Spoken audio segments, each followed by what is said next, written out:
Hi friends, welcome to Nisha vibes. അപ്പം ഇന്ന് ഞാൻ നിങ്ങളുമായി ഷെയർ ചെയ്യാൻ പോകുന്നത് ഇപ്പോൾ പച്ചമാങ്ങയുടെ സീസൺ ആണല്ലോ. അപ്പോൾ പച്ചമാങ്ങയെ തേങ്ങ വറുത്തരച്ച നല്ല നാടൻ സ്റ്റൈലിലെ അയിലക്കറിയാണ്. കൂടെ തന്നെ പാൽക്കൊഴുക്കട്ട, ഇതിന്റെ റെസിപ്പിയും കൂടിയുണ്ട്. അപ്പോൾ വീഡിയോ സ്കിപ്പ് ചെയ്യാതെ അവസാനം വരെ കാണാൻ ശ്രമിക്കുക. പിന്നെ വീഡിയോ ഇഷ്ടമായെങ്കിൽ ലൈക്ക് ചെയ്യുക, ഷെയർ ചെയ്യുക. ചാനൽ ആദ്യമായിട്ട് കാണുന്നവരുണ്ടെങ്കിൽ ഒന്ന് സബ്സ്ക്രൈബും കൂടി ചെയ്യുക. അങ്ങനെ അയിലക്കറി ഉണ്ടാക്കാനായിട്ട് ഞാൻ 2 മാങ്ങയും പിന്നെ അയില ഇതുപോലെ ഞങ്ങൾക്ക് കട്ട് ചെയ്തിട്ട് ഇങ്ങനെ കിട്ടും. അതുകൊണ്ട് കട്ട് ചെയ്യേണ്ട ആവശ്യമൊന്നും വരുന്നില്ല. വേഗം ഒന്ന് കഴുകി വൃത്തിയാക്കി എടുത്താൽ മതിയാവും. പിന്നെ 2 മാങ്ങ ചേർക്കേണ്ട ഒറ്റ ഒരു മാങ്ങയിലാണ് ഞാൻ ചെയ്യാൻ പോകുന്നത്. അധികം പുളിയുള്ള മാങ്ങയാണെങ്കിലും ഒന്ന് എടുത്താൽ മതിയല്ലോ. അതുകൊണ്ട് ഒരു മാങ്ങയിലാണ് ഇന്ന് ഞാൻ ചെയ്യാൻ പോകുന്നത്. അപ്പം എങ്ങനെയാണെന്ന് കാണാം. അപ്പോൾ മാങ്ങ കട്ട് ചെയ്യുന്ന സ്റ്റൈൽ എങ്ങനെയാണെങ്കിലും കുഴപ്പമൊന്നുമില്ല. ഞാൻ പക്ഷേ തൊലിയോടുകൂടിയാണ് ഇടുന്നത്. ഇതുപോലെ തൊലിയോടുകൂടി കഴിക്കാൻ നല്ല ടേസ്റ്റാണ്. കൂടെ തന്നെ ഒറ്റൊരു തക്കാളിയും പച്ചമുളകും പിന്നെ ഇഞ്ചിയും. പച്ചമുളക് എരിവുള്ളതാണ്, അതുകൊണ്ട് ഞാൻ 2 എണ്ണം ഇട്ടിട്ടുണ്ട്. പച്ചമുളകിന്റെ എരിവാണല്ലോ ടേസ്റ്റ് എപ്പോഴും. ഇനി വൃത്തിയാക്കി വെച്ച അയിലയിലോട്ടേക്ക് ഉപ്പ് മഞ്ഞൾപ്പൊടി ഇട്ട് കൊടുത്തിട്ട് മിക്സ് ചെയ്ത് വെക്കുന്നുണ്ട്. ബാക്കിയുള്ളതൊക്കെ പിന്നെ വഴിയാലെ നമുക്ക് ചെയ്തെടുക്കാം. അപ്പം ഇത് നല്ലപോലെ ഒന്ന് മിക്സ് ചെയ്ത് വയ്ക്കാം. ഇതിന് പുളി ഇടേണ്ട ആവശ്യമില്ല, മാങ്ങയും പിന്നെ തക്കാളിയും ഉണ്ടല്ലോ. ഇനി ഒരു പാനിലോട്ടേക്ക് ഞാൻ വെളിച്ചെണ്ണ ഒഴിച്ചിട്ടുണ്ട്. പിന്നെ ഒരു മുറി തേങ്ങ ഇങ്ങനെ എടുത്തിട്ടുണ്ട്. വറുത്തരയ്ക്കുന്നതിനൊക്കെ കുറച്ച് കൂടുതൽ തേങ്ങ തന്നെ വേണമല്ലോ. അതിലോട്ടേക്ക് 1.5 ടീസ്പൂണ്, ചെറിയ ടീസ്പൂൺ ആയതുകൊണ്ടാണ് 1.5 ടേബിൾ സ്പൂണ് ഉലുവ എടുത്തിട്ടുണ്ട്. പിന്നെ ചെറിയ ഉള്ളി, മല്ലി ഇങ്ങനെ മുഴുവനായിട്ടുള്ളതാണ് ഞാൻ എടുത്തിരിക്കുന്നത്. പിന്നെ കരിവേപ്പില. അപ്പോൾ ഇതൊക്കെ നല്ലപോലെ ബ്രൗൺ ആയിട്ട് വരുന്നത് വരെ ഒന്ന് വഴറ്റിയെടുക്കാം. ചെറിയ ഉള്ളി ആയിരിക്കും ടേസ്റ്റ്, ചെറിയ ഉള്ളി ചേർക്കുക. ഒരുപാട് അങ്ങ് ചേർക്കരുത്. ഒരുപാട് ചേർത്താൽ തേങ്ങയുടെ കൂടെ ഇങ്ങനെ എന്താ പറയുക കൊഴുത്തിരിക്കും. അതുകൊണ്ട് ഒരുപാട് ചേർക്കേണ്ട ആവശ്യമില്ല. പിന്നെ ഒരു 6-7 വറ്റൽമുളകും ഞാൻ ചേർത്ത് കൊടുത്തിട്ടുണ്ട്. വറ്റൽമുളക് ഇങ്ങനെ ചേർക്കുന്നതായിരിക്കും നല്ലത്. പിന്നീട് നമുക്ക് കുറച്ച് മുളക് പൊടി തേങ്ങയിലോട്ടേക്ക് ചേർത്ത് കൊടുക്കാം. ഞാൻ 1.5 ടീസ്പൂൺ ചേർത്ത് കൊടുത്തിട്ടുണ്ട്. മല്ലിപ്പൊടി ചേർക്കുന്നില്ല, കാരണം മുഴുവൻ മല്ലി ഇട്ടിട്ടുണ്ടായിരുന്നല്ലോ. അപ്പൊ അത് മതിയാവും. ഇനി നിങ്ങൾക്ക് കാശ്മീരി ചില്ലിയും കൂടി ചേർക്കണമെങ്കിൽ ഈ സമയത്ത് ചേർത്ത് കൊടുക്കാം കേട്ടോ. അങ്ങനെ നല്ല ബ്രൗൺ ആയിട്ട് വാർത്തെടുത്തിട്ടുണ്ട്. ഇനി കുറച്ച് തണുത്തതിന് ശേഷം നമുക്ക് അരച്ചെടുക്കാം.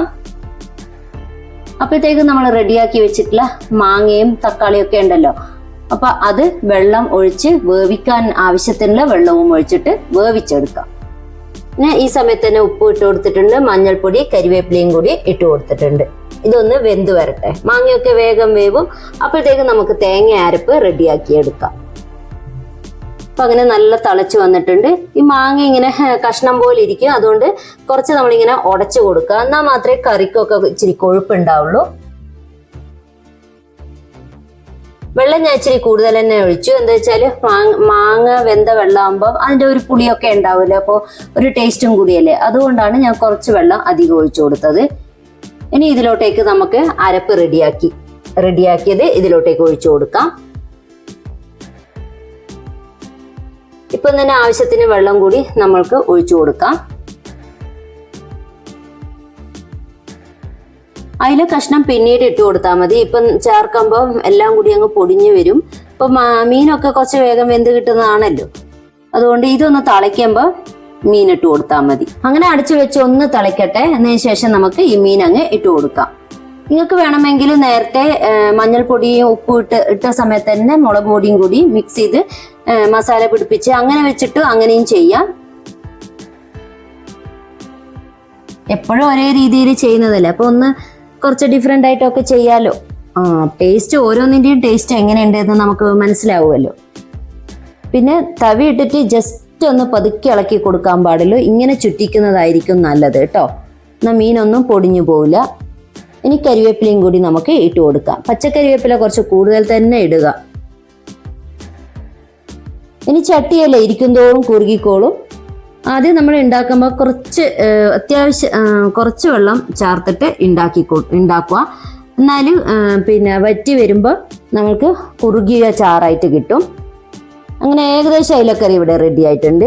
ഇനി വെളിച്ചെണ്ണയിലോട്ടേക്ക് ചെറിയ ഉള്ളി പിന്നെ കരിവേപ്പിലയും ഇട്ട് കൊടുത്തിട്ട് മൂപ്പിച്ചിട്ട് കറിയിലോട്ടേക്ക് വറുത്തിടാം. വളരെ സിമ്പിൾ അല്ലേ? എത്ര പെട്ടെന്നാണ് നമ്മൾ അയിലക്കറി ഉണ്ടാക്കിയിരിക്കുന്നത്. അപ്പോൾ ഇപ്പോൾ പച്ചമാങ്ങയുടെ ഒക്കെ സീസൺ അല്ലേ, അപ്പോൾ ഇതുപോലെയൊക്കെ ഒന്ന് ട്രൈ ചെയ്ത് നോക്കൂ എല്ലാവരും. കൂടെ തന്നെ ഞാൻ ഉണ്ടാക്കിയിട്ടുണ്ട് നമ്മുടെ പച്ചച്ചീര തോരൻ. ഇതൊക്കെ എനിക്ക് എൻ്റെ ഗാർഡനിൽ തന്നെ കിട്ടുന്നതാണ്. അപ്പോൾ മീൻ കറിയും ചീരത്തോരനും നല്ല കോമ്പിനേഷൻ അല്ലേ. അപ്പോൾ ഇതുപോലെയൊക്കെ ഒന്ന് ട്രൈ ചെയ്ത് നോക്കണേ. അപ്പോൾ ഇനി ഊണ് കഴിക്കാം. ഇനി ഇച്ചിരി കൂടെ കുറുകാനുണ്ട് കറി. ഞാൻ ഉണ്ടാക്കിയ ഉടനെ കഴിക്കുകയാണേ, അതുകൊണ്ടാണ് ഇങ്ങനെ ചാറ് പോലെ ഇരിക്കുന്നത്. ഇരിക്കുന്തോറും ഇച്ചിരി കുറുകിക്കോളും. മീൻ കറിയൊക്കെ ആയി കഴിക്കുമ്പോൾ ക്ഷമയുണ്ടാവില്ല, പെട്ടെന്ന് തന്നെ ഭക്ഷണം കഴിക്കണം. ഇനി അടുത്ത റെസിപ്പി നമുക്ക് കാണാം. ഇത് നമ്മൾ അരിപ്പൊടി ഉപയോഗിച്ചിട്ട് ഇടിയപ്പത്തിന് കുഴച്ച് വെക്കല്ലോ, അതുപോലെ കുഴച്ചെടുത്തതാണ്. തിളപ്പിച്ച വെള്ളത്തിൽ ഉപ്പ്, പഞ്ചസാര, നെയ്യ് അല്ലെങ്കിൽ വെളിച്ചെണ്ണ, തേങ്ങാപ്പാൽ, അങ്ങനെ നല്ല തിളച്ച വെള്ളത്തിൽ നമ്മൾ അരിപ്പൊടി ഇതുപോലെ ഇടിയപ്പത്തിന് കുഴക്കുന്നത് പോലെ കുഴച്ച് വയ്ക്കുക. അതിനുശേഷം ഇതുപോലെ ഉരുളകളാക്കുക. ഫില്ലിംഗ് ഒന്നും ഇല്ല കേട്ടോ, ഇത് പാൽ കൊഴക്കട്ടയാണ്. അപ്പം ഇതുപോലെ ഉരുളകളാക്കി എടുത്ത് വെച്ചിട്ടുണ്ട്. ഇനി ഇത് ആവിയിൽ നമുക്ക് വേവിക്കാം.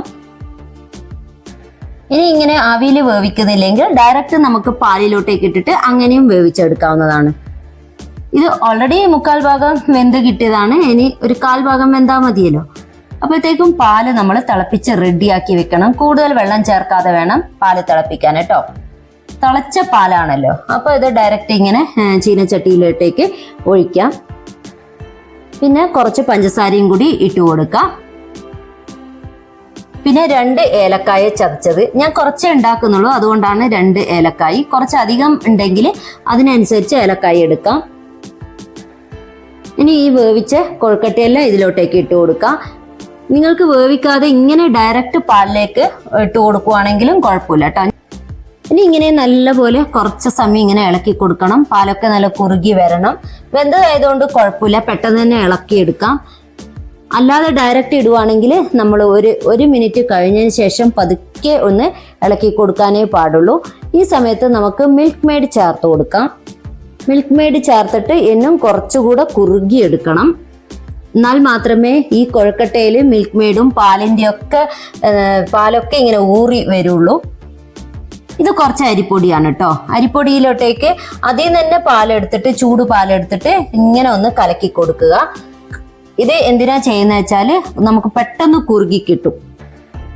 ഈ പാലിലോട്ടേക്ക് ഒഴിച്ചു കൊടുക്കുക. ഇത് പെട്ടെന്നൊക്കെ കുറുകി വരാൻ വേണ്ടിയാണ് ഇങ്ങനെ ചെയ്യുന്നത്. ഇതേ പാല് തന്നെ എടുത്തിട്ട് ചെയ്താൽ മതി, തിളപ്പിച്ച വെള്ളം എടുക്കണ്ട കേട്ടോ. അങ്ങനെ പാൽ കൊഴുക്കട്ട ഇവിടെ റെഡി ആയിട്ടുണ്ട്. ഞാനിങ്ങനെ വേവിച്ച് ചെയ്യുന്നതുകൊണ്ട് പെട്ടെന്ന് ആയി. അല്ലാതെ നമ്മൾ ഡയറക്റ്റ് പാലിൽ ഇട്ട് കൊടുക്കുവാണെങ്കിൽ ഇച്ചിരി സമയം എടുക്കും ആയി വരാൻ. പെട്ടെന്നൊക്കെ തയ്യാറാക്കാൻ ഇത് വളരെ സിമ്പിൾ അല്ലേ. ഇനി ഇച്ചിരി കൂടെ കുറുകാനുണ്ട്. തണുക്കും തോറും അത് കുറുകിക്കോളും. കുറുകും തോറും ഈ പാലും മിൽക്ക് മെയ്ഡും എല്ലാം കൂടി ഈ കൊഴുക്കട്ടയിലേക്ക് നല്ല ചേർന്ന് നല്ല ഊറി വന്നോളും. ഇപ്പം ഇച്ചിരി കുറുകിയില്ലേ. അപ്പോൾ ഇന്നത്തെ എൻ്റെ ഈ 2 റെസിപ്പിയും എല്ലാവർക്കും ഇഷ്ടമായല്ലോ. ഒന്ന് സ്പൈസി ആയിട്ടുള്ളതും ഒന്ന് സ്വീറ്റ് ആയിട്ടുള്ളതും. അപ്പോൾ 2 റെസിപ്പിയും എല്ലാവരും ട്രൈ ചെയ്ത് നോക്കുമെന്ന് വിശ്വസിക്കുന്നു. അപ്പോൾ ഇഷ്ടമായെങ്കിൽ എല്ലാവർക്കും ഷെയറും കൂടി ചെയ്തു കൊടുക്കുക. അപ്പോൾ അടുത്ത നല്ല റെസിപ്പിയുമായി കാണാം. ബൈ.